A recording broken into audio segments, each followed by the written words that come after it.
Okay, let's look at this.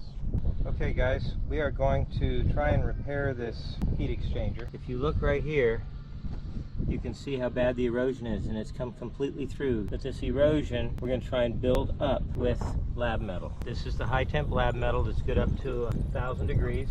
The exhaust temperatures aren't going to get more than 700, probably only in the 450 to 500 range. We're going to build all this erosion up, and then we're going to grind it flat again. They have a solvent that you're supposed to use to clean the metal with. Oh lordy, that's tight. We're going to open this up and clean this with this solvent.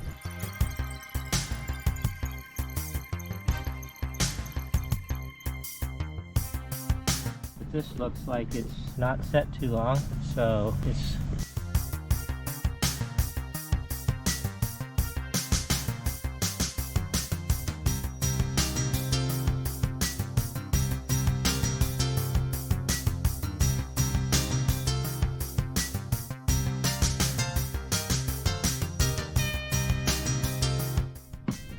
so we'll do more another day.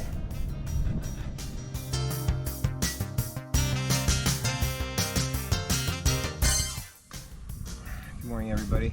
It's been about 24 hours. We've let the metal set up. I used pieces of paper. I used plastic tape and packing tape on the back side so that it would come out and not stick. I did have problems with regular paper and it stuck to the paper. I couldn't get it out and had to redo it. But if you peeled it off from the inside, it came out, and it came out really smooth. I used some rags to stuff it so it would press outward and get a good seal, because the first time I had a lot of lab metal running down inside. So this peeled off really well just by doing this. It came right out. Then what I've been doing is ever so gently shaving these down so that they're flat. Now you can sand them down, but this razor blade seems to be doing a really good job of getting the initial work done. I'll go back with some sandpaper later and something flat. But I think this is going to work. We haven't baked it yet. This has got to be baked at 450 degrees to be cured.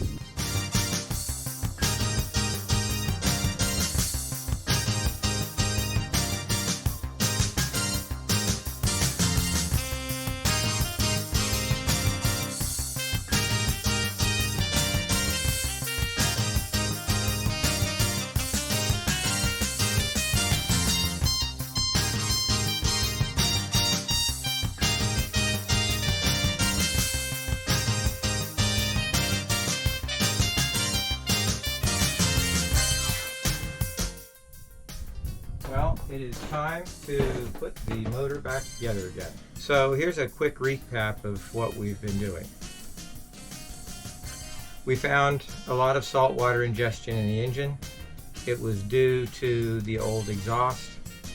This is nothing new, but it was actually fairly bad. And so after all of our squirreling around with exhaust elbows and heat exchangers and all kinds of stuff, we did finally find the leaks in the exhaust.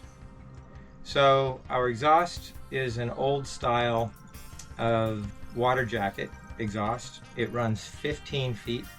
The engine is 4 feet below the water line, and it runs up nearly 7 feet before it turns back around and drops into the water about 18 inches above the water line. So that made it very difficult for us because of the layout of the boat, the length of the run, the height of the run, to do a typical water lift exhaust. So we're going back with the original design, which I might add lasted 52 years. So it was well put together, but it did fail. And when it failed, it was catastrophic. If it had been noticed sooner, then we probably could have eliminated some of the damage. But most of the damage that was done has been done for a very, very long time. So it was this way when we bought the boat, and our attempts to put in a vented loop and all of the other machinations we went through were just putting patches on an already bad problem that we weren't quite ready to fix yet, and it decided to finally fail at the most inopportune time when the engine finally stopped running. So we're replacing the water jacket exhaust. It's a 15-foot run. We're doing the entire thing with copper nickel, and that is presently up at Fort Lauderdale being worked on right now. We had the muffler tested and taken apart. The muffler is okay. It's made of 1/8 inch thick copper. It will probably continue to last forever. But the pipes, there were 4 sections of pipes in the 15-foot run, and those 4 sections of pipes, the numbers 2 and 3 were leaking. Number 1 had been previously repaired for a leak, and it wasn't leaking, but 2 and 3 were leaking. We decided to replace the entire thing with copper nickel. It's going to be an expensive proposition, but it should last the life of the boat. And we're going to do it right. The engine, however, when we got into it, we found that the valves were pretty badly destroyed. In fact, I'll show you some of the valves. Here's a couple. Cylinders 3 and 4 were the worst. Here's the exhaust from number 3 and the intake from number 3. And if you notice, you can see a little tiny bit of a seat left on the intake, but there's no seat left on the exhaust. I don't know how we had any compression at all. 1 and 2 were not in too bad a condition, and they were probably still sealing, so I estimate that we were probably running on 2 cylinders most of the time. But this necessitated a complete rebuild of the head. We checked the cylinders and put a really light oil on the top of the cylinders, and it didn't run past the rings. So I'm pretty confident that our rings are in pretty good shape. The inside of the cylinder walls look to be in pretty good shape. We didn't see any corrosion or scoring in there. So I think that we probably caught it just in time. The machine shop that did our cylinder head was in Fort Myers. It's called Lamont's, and they did a marvelous job. Kudos to them. And he told me there that we had kind of caught the head just in time, and that if we'd waited any longer, we would have had to buy a new head. But they did have to mill the heads. They were not only corroded, but they were also warped. So we had to mill them smooth again. The heat exchanger was also corroded through. We have some pictures showing where it's actually corroded all the way through to the outside, but it was not corroded through to the heat exchanger section. So all of our antifreeze was just fine. Our coolant was good. There was no salt water intrusion into the coolant, and the coolant was sealed. We went ahead and pulled the stack out of the inside of the heat exchanger. We put that in acid and cleaned that all up, put all that back together again. But especially on the exhaust manifold side of the heat exchanger, because our exhaust manifold goes inside the entire heat exchanger, which cools the manifold. That's kind of cool. But the manifold was corroded all the way through the outside on the bottom edges. So I used this stuff called lab metal to fill in the gaps and the holes. Some of it was corroded through to where there was less than a 1/16 of an inch of metal left on the exhaust manifold, and so I used lab metal to build it up to proper thickness. It's primarily a 1-part epoxy that is mixed with a very fine powder of aluminum and a little bit of zinc. And so that's what, now it's time to start reassembling everything, and that's what we're going to start working on today.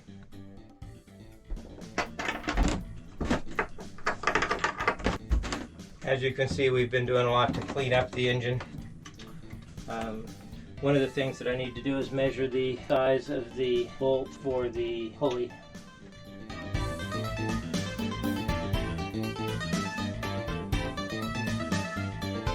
There's a little rod that goes inside the tappet, and this pushes that rod up and down, and the rod makes the valves move in and out. And a lot of times you could replace these little tappets, but these tappets are fine. There's nothing wrong with them. I just want to make sure there's no goop down in them.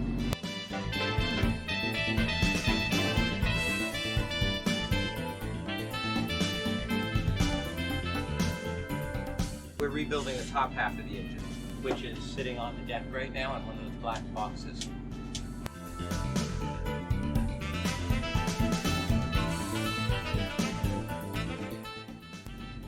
I think that tappet has a crack. So what do we do about that? We're going to replace the tappet. Alrighty, that just adds another part to our list.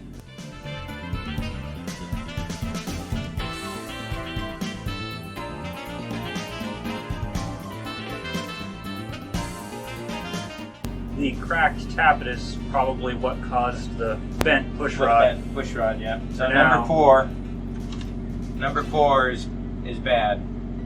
You got to get a new number 4. Yeah. Well, we're getting all new tappets. Yeah. But there's sure enough a little. You can feel it with your fingernail. We're not putting the head on right now. I'm just going to clean it up and put some oil in it and put a rag over the top. And we'll get back to you when we get the parts.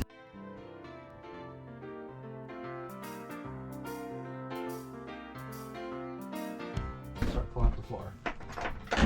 So it's been a few days, but parts finally came in. So we are going to reassemble the engine. We still got to rebuild the injectors, but that's for another day, and they're pretty easy to get back in. The pulley that we had on the front, I think, is going to be permanently damaged. We're going to try and mess with it. This was the pulley. So this pressed into the main pulley, then the secondary pulley pressed into that, and the whole thing had 3 bolts to put in there. But in the process of pulling it off with the puller, it bent a little bit. We may try and straighten it. We may not. I may have to take it to a machine shop and have it remade, but we're not going to put it back on now, I don't think. This white corrosion stuff is why the heads popped off of the bolts. It put so much pressure outward as it expanded and grew that the bolts were very much too tight and it was ready to pop the heads off. So if we put it back on, we're going to put anti-corrosion on here so that it doesn't do that again.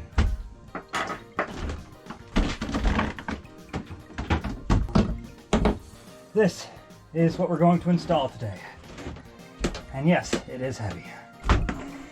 Okay, the tappets that we're replacing first are right here. So we're going to pull the tappets out, we're going to put a little oil on them, and put new ones in.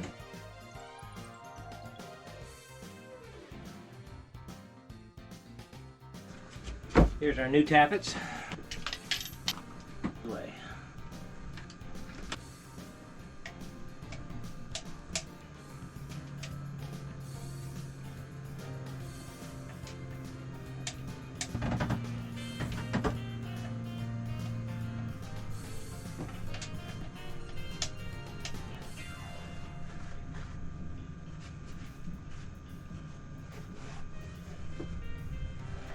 We've got new push rods. They'll go in after we put the head on. This little O-ring goes right around this oil nib. The old one, of course, is flattened.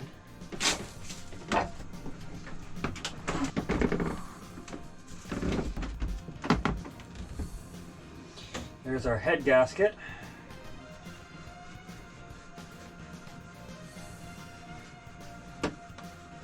Well, one of the things that we did, of course, is we took the head completely off and had it resurfaced, milled, and rebuilt at a machine shop. Yeah, they did mention that the head, if we had waited to be any longer, that it wouldn't have been repairable. But as it was, they could put new seats in it. The big thing was the corroded seats under the corroded valves. So all of that is replaced, all of that is new, and so we're going to put it on.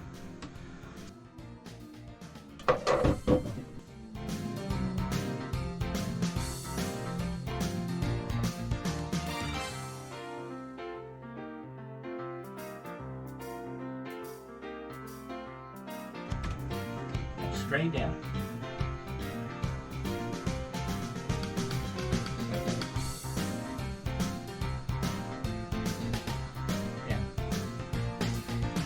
That it? We're going to run a couple head bolts. We're also going to put a little bit of oil on the bolts. Tighten the cylinder head screws after applying sufficient oil in diagonal sequence starting from the center in the order of A to N or R. Wow. I have a diagram. That's A. Okay, so A, B, C, D, E, F, G, H, I, J, K, L, For reference, guys, this is what we're talking about.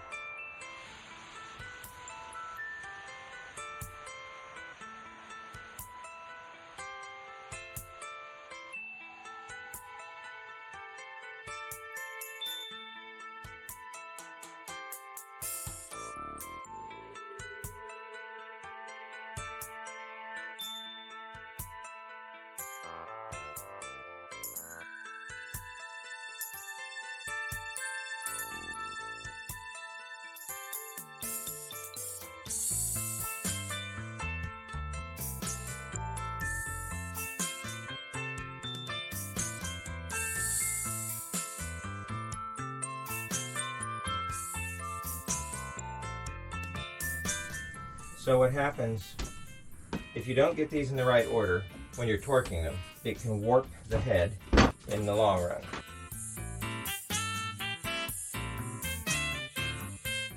The reason you put oil on them is because when you put the torque wrench on to torque them really tight, if there's no oil, they won't move smoothly.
The noise.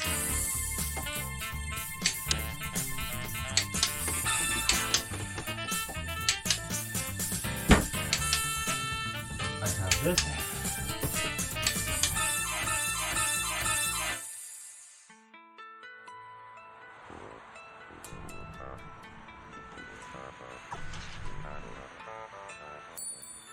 Nothing, but before we tighten this down, what we don't want is to try and compress one of these valves by pulling this spring down, or by pulling this down. That's what we don't want to do. So we're going to loosen the valves. Okay. The chances of them being identical after we've replaced everything is about 0.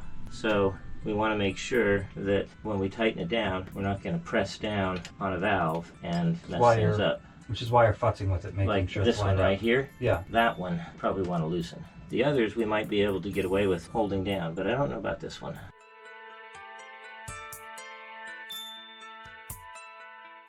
So we're going to put the valve caps.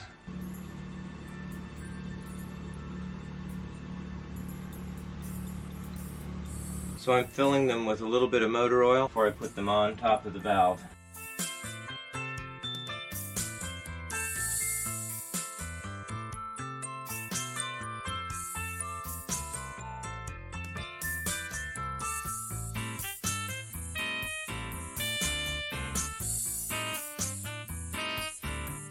Yeah, those were on tight. Yeah, too tight. Ow, knuckles every single damn time.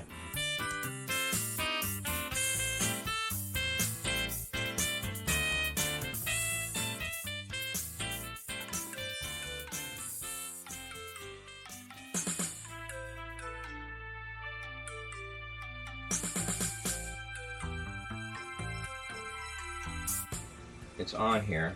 So now we have to figure out when number 1 is top dead center. So what that is we have to look at when the valves are opening and closing. Top dead center is when both the exhaust and the intake valves are closed. Are closed because it's about to go down from the for the power cycle. And we want one to be top dead center. We want number 1 cylinder to be top dead center. And this is part of the tuning process, correct? Well, it's part of the adjusting the valves process. Yeah. Well, the other thing is the valves have to stay fairly tight, right? I mean, there's actually a little tiny bit of play, but just the tiniest amount. Have a look at this. This valve over here, right? See that push rod? If you had that much play, it would rattle all over the place, right? So you can almost set the valves by finding the loose ones and tightening them up. There should be a little bit of, just a tad bit of rattle, but not a lot. All I'm doing is finding the loose ones and tightening them up a little bit. Both of these should be released. At the same time, there should be a little play. And the question is, how much play should there be? And that's where we put a feeler gauge under here. So basically, you're adjusting the loose ones. Then you go until the others are loose. But you have to really be top dead center. So you want it to, Sam, when you put this in here, you want it to grab just a little bit, not a lot. What you have to do with these is you have to be very careful that you keep the screw in the exact same position, and then you tighten this. And then you feel it again.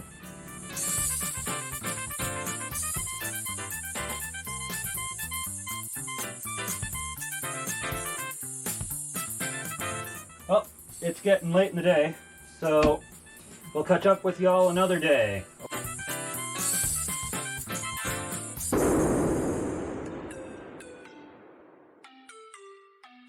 Hi folks. Well, we got the new tips back from Everglades Diesel. These are the tips that we're going to be replacing, and so we're going to put them in. What you don't want is to get dust and dirt in here. You have to keep them really clean. Now, right now, they are clean on the inside. The reason we're replacing the tips is because they were corroded on the outside edge and they weren't blowing a smooth stream. One of the little tiny tips was broken off on one of them. That would be this one. You can't see, they're really small. Yeah, it's a little itty bitty tip. It's just easiest to replace the whole tip. There's several pieces inside here, and if you want to keep them together correctly, you can take them apart this way. Now, when this comes out, you'll see the order of the pieces, okay? This is the new tip right there. There's this little piece, and then there's a little cap here.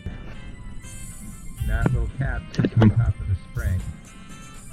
If you take it apart the other way, well, then you have to make sure that you get it back together correctly, that's all. But this way, you know everything's going back in the way it came out. If you get any dirt on this little thing, it will never slide free.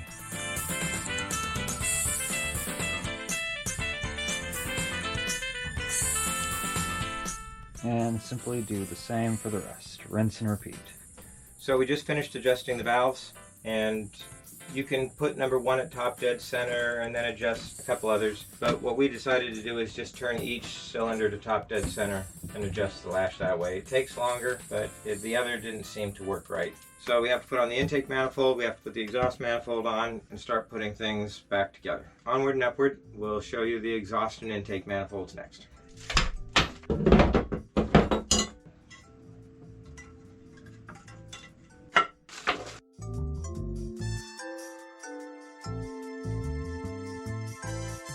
Well, we have the intake manifold on now, right here, and I've got the little copper washers for the top of the valve cover.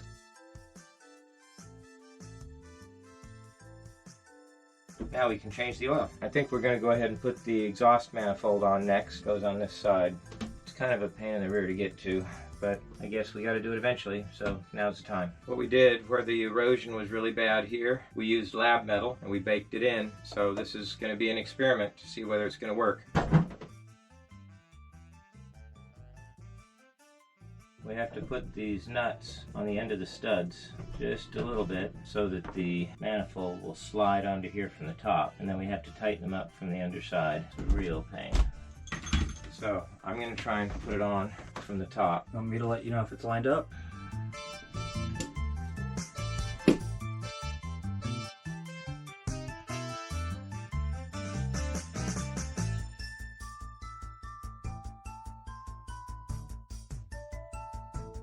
We're putting on the glow plug rail right now. Previously, we didn't have our glow plugs working. They weren't even hooked up.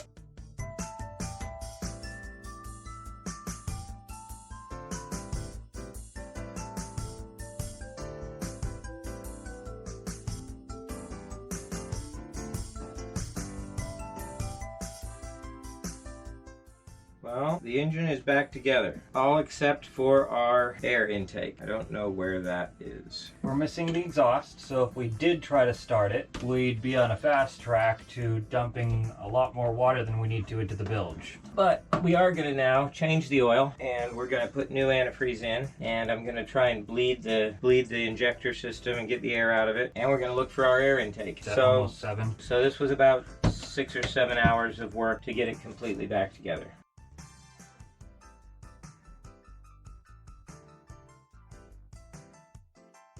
We have pumped the oil, our old oil out, and we are going to dispose of that at the marina in the waste oil area. We have the oil filter to change, which is down here. We will get it tomorrow. For now, it's getting dark. Yep, for now it's getting dark. So you will see us